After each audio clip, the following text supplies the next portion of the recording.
অনেকেই জানতে চাইতেছো যে আপু 5 তারিখ তো হয়ে গেছে, আয়েশের খরচ কি দেওয়া হয়েছে? আয়েশের খরচ এখন পর্যন্ত দেওয়া হয়নি, কারণ তারা সবসময় ভিডিওতে বলে যে আয়েশের খরচ দিতে চায়, কিন্তু আমি নিতে চাই না। এখনও কেন তাহলে খরচটা দেওয়া হলো না? আমার কথা কি, দিলে এক হিসাব আর না দিলে হচ্ছে অন্য হিসাব।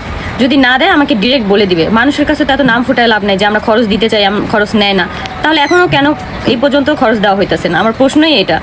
টাইম যেটা স্ট্যাম্পে লিখিত হয়েছে সেই টাইম অনুযায়ী খরচ দেওয়া হয় না, অথচ তারা সেদিন হচ্ছে আমাদের বাসায় আসছে আয়েশের খরচ দেওয়ার জন্য নাকি। আমি কিছুই জানি নাই, কিছুই আমাকে বলা হয়নি যে খরচ দিবে বা কিছু, বা আয়েশকে দেখতে আসবে। শুধু শুধু মানুষের কাছে এইভাবে মিথ্যা বলার কোনো কারণই নেই। খরচ দিলেও আমাকে বলে দিতে হবে যে দিব, খরচ না দিলেও বলে দেওয়া উচিত। মানুষের কাছে এত বড়লোকি ভাব দেখায় তো কোনো লাভ নেই। কেন মানুষের কাছে এত বড়লোকি ভাব কেন দেখাইতে হবে যে খরচ দিতে চাই, খরচ নিতে চায় না? খরচ না দিলে বলে দিবে যে আমরা নিজেরাই ভাত খাইতে ভাত পাই না, আমরা খরচ দিতে পারবো না। কারণ হচ্ছে আমাদের সব কিছু সেল করে আমরা এক এক জায়গায় ঘুরতে যাই, এক একটা করি, সেখানে আয়েশের খরচ কীভাবে দিব সেটা আমাকে বলে দিলেই হয়। কেন মানুষের কাছে এত বড়লোকি দেখাইতে হবে? আমি তো আমার ছেলেকে দেখা নিয়ে কোনো প্রবলেম করি নাই, কারণ যখনই হচ্ছে আহাদ রিয়াকে ফোন দেয় তখনই হচ্ছে আমরা যদি বাইরেও থাকি বাসায় এসে রিয়া হচ্ছে আবার ফোন ব্যাক করে যাতে আয়েশকে দেখতে পারে। সেইখানে এত বড় বড় মিথ্যা কথা বলার কোনো প্রশ্নই আসে না। আর খরচ না দিলে ডিরেক্ট মানা করে দিলেই হয়। এভাবে মানুষের কাছে নাম ছড়ায় তো কোনো লাভ নেই। ভাইরে ভাই, এ কি শুনলাম?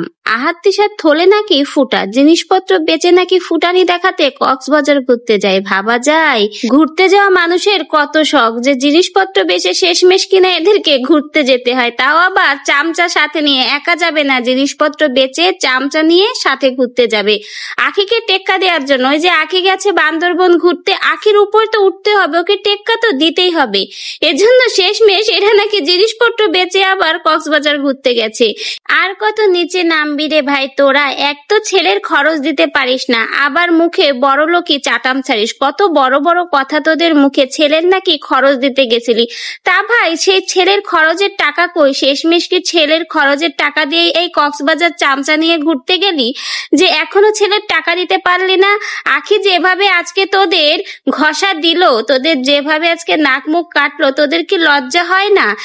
এক তো আখিকে নিয়ে কসলাবে, আবার লাইভে এসে বড় বড় ফুটানি ছাড়বে এই ছেলের খরচের টাকা দিতে গেছিলাম।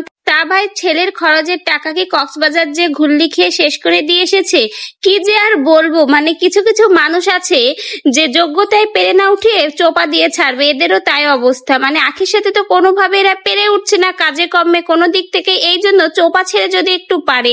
ভাই তোরা চোপা ছেড়েই পারবি, কর্মে কিছু পারবি না। চোপা আছে বলেই তোরা এখনো টিকে আছিস, না হলে কবে তোদেরকে শেয়ালে টেনে নিয়ে যেত, তোদের কোনো খোঁজই থাকতো না। আখি এদেরকে নিয়ে যে কথাগুলো বললো, একটা কথাও কিন্তু মিথ্যা নয়, প্রত্যেকটা কথাই সত্য। কারণ এরাই বলেছিল আয়েশের খরচ দেবে, ছেলের খরচ দিবে। আখি নাকি নিতে চায় না, তা ভাই এখন নিতে চাচ্ছে, এখন দিচ্ছিস না কেন?